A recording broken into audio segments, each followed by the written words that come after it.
Well, there is the Sun-Moon conjunction happening in Taurus, the sign of the bull.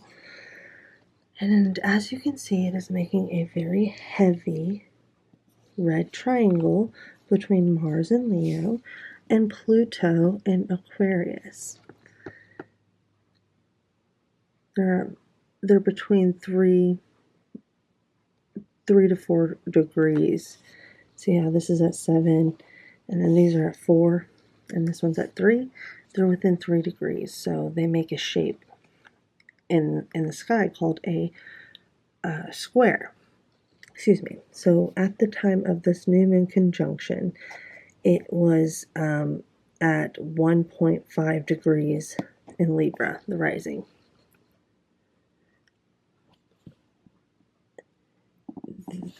Taurus is in the 9th house of higher thinking, higher law, higher education, the way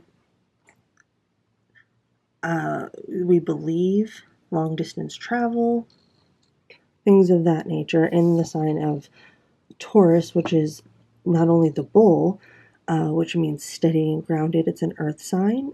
There is also Uranus located in the very last degrees of Taurus before it makes its way into Gemini. But Uranus is a shock value. It is something that just unexpectedly happens. It's lightning. Think of heavenly beauties. It just takes your breath away, but it also leaves an imprint on your mind. So, which is making a trine or sextile to Saturn and Venus and the North Node. So all of that is making a very close aspect in combination with the 9th house Uranus, which is a harmonious tone. It's a harmonious action. It's a go with the flow type of ordeal. With the squares, it's more of you have to put in the work. Think about slinging a slingshot back. You first have to put the work in before the arrow in the slingshot, or the rock in the slingshot, or even a bow and arrow. You have to pull that arrow back with a part of the arrow or the slingshot tool to get it to go anywhere. But the very first step is the work, and that's exactly what a square represents. So there is Pluto in the 6th house of essentially work and service, and going by the fruits of our labor. It also means pets and everyday routine and just our health in general. With Mars, which is in smack dab right almost in the middle between 12 and 11, but it's actually in Leo, it's 4 degrees into Leo.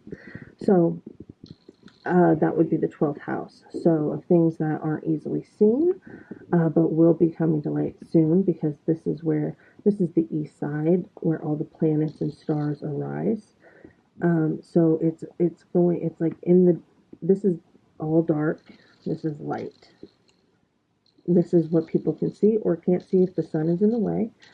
And this is what's going on the opposite side of the earth that we can't see, but we will soon see. It'll be rising because this is a moving clock. So with that being said, there is work to be done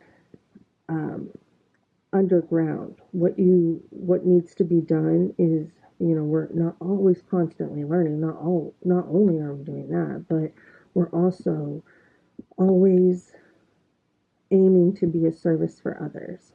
And the saying is true that we're never going to be anywhere by ourselves, because we need people, and people need us, and we need the earth. Like we're always latching on to something. So with that being said, what's driving us? What's helping us get to where we're going?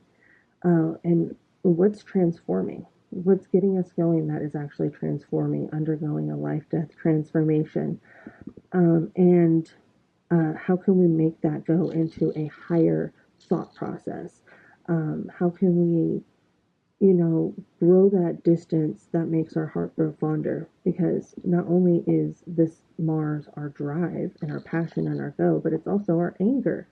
It's our separation, how we separate our not only our identity but our feelings from our identity and our identity from our feelings. Like, how are we allowing these higher thoughts of ourselves and what we believe and who we are? How is that undergoing a life death transformation? In your work, how you're pursuing things, the routine about it, and how is that going? What are you doing in the dark that's actually going to propel you into the future in a way that is going to be beneficial for you in the future? Because Jupiter is in the 10th house here, which is abundance and like public figure, how you're seen in the world. And even relationships are undergoing true test of not only boundaries, but you know, can your relationships stand the test of time? Are they helping you realize? Are they helping you realize? What's helping you go?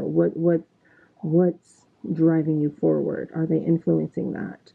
And that's making a positive aspect to everything we just spoke about. So I would definitely say there's something happening in your relationships.